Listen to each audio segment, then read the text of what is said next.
প্রত্যেক কোনো ইস্যু না। আমি এখানে আসছি সেবা দিতে, আমার যেতে 2 সেকেন্ড লাগবে না পদত্যাগ করতে, সেটা কোনো বিষয় নয়। Last of the things. তার মানে কত? 9.5 প্লাস আরো 3,000 কোটির মতো, 12,500 কোটি টাকা। এই টাকাগুলো দিয়ে আমরা কি অর্জন করেছি? আমরা একটা স্থিতিশীলতা অর্জন করেছি। আমরা মানুষকে তাদের টাকা ফেরত দেওয়ার জন্য ব্যবস্থা করছি। এই ক্ষেত্রে যদি হস্তক্ষেপ করা না হতো, কি হতো তাদের এই প্রতিষ্ঠানগুলো, এই ব্যক্তিগুলোর কি হতো? এটা কি আমরা ভেবে দেখেছি? এই 76 লক্ষ পরিবার 4 দিয়ে 5 দিয়ে যদি মাল্টিপ্লাই করি, 3.5 কোটি লোকের আমানত কে ফেরত দিবে? আমরা তো আস্তে আস্তে দিচ্ছি, চেষ্টা করছি। এইখানে আমি যেটা মনে করি, যেটা গর্হিত কাজ হয়েছে, সেটা হলো এই আমাদের বাংলাদেশ ব্যাংকের কোনো কর্মকর্তারই কোনো অধিকার নাই এইসব বিষয় নিয়ে প্রশ্ন করার জন্য। এটা তাদের আওতাভুক্ত কোনো ইস্যু নয়, হতে পারে না, কোনো দেশে কোথাও হতে পারে না। এবং সেই কারণেই আমরা তাদের উপর ডিসিপ্লিনারি অ্যাকশন নিয়েছি। কাজে এটা কোনো হঠাৎ কিছু নয়, এটা কোনো ব্যক্তি স্বার্থের ইস্যু নয়। এটা হচ্ছে একটা প্রতিষ্ঠানকে টিকিয়ে রাখতে হলে প্রতিষ্ঠানের কিছু নিয়মতান্ত্রিক কার্যপ্রণালীকে মেনেই চলতে হবে। আমি যদি চাকরি করি, আমাকে চাকরির বিধিবিধান মেনে চাকরি করতে হবে, না হলে আমাকে চলে যেতে হবে। এটাই তো নিয়ম দুনিয়াতে। আমি চাকরি করব, কিন্তু চাকরির বিধিবিধান মানব না, প্রতিষ্ঠানের মানমর্যাদা রাখবো না, প্রতিষ্ঠানকে ধুলায় ভাসিয়ে দিব, কিন্তু আমি চাকরি করব অন্য কোনো গোষ্ঠীর ইঙ্গিতে আমি পরিচালিত হব, সেটা গ্রহণযোগ্য নয়। সেই কারণেই তাকে সাসপেন্ড করা হয়েছে।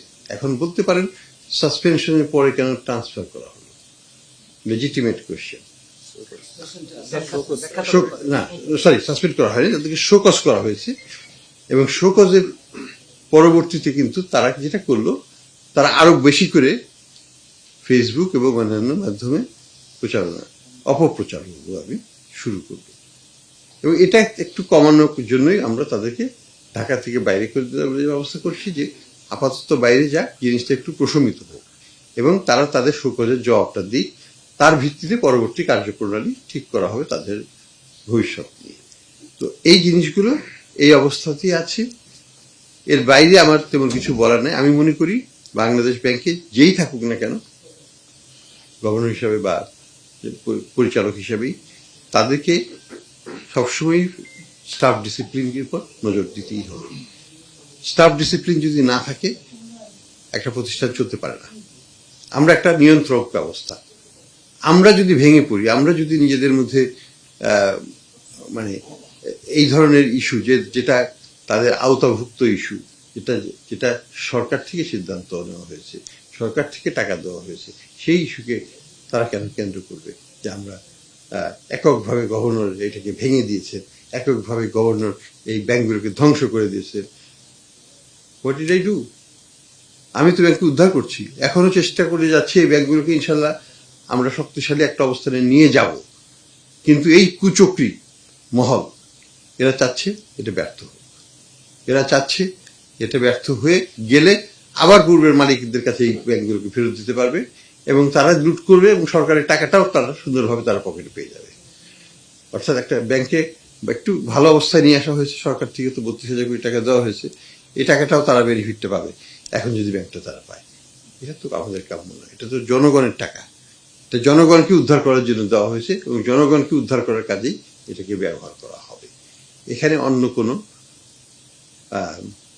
আমি বলবো কোনো প্রকারের দুরভিসন্ধিমূলক কার্যক্রম যদি আমাদের স্টাফ থেকে করা হয়, সেটাকে আমরা তো সহ্য করতে হবে, আমি গ্রহণ করতে পারি না।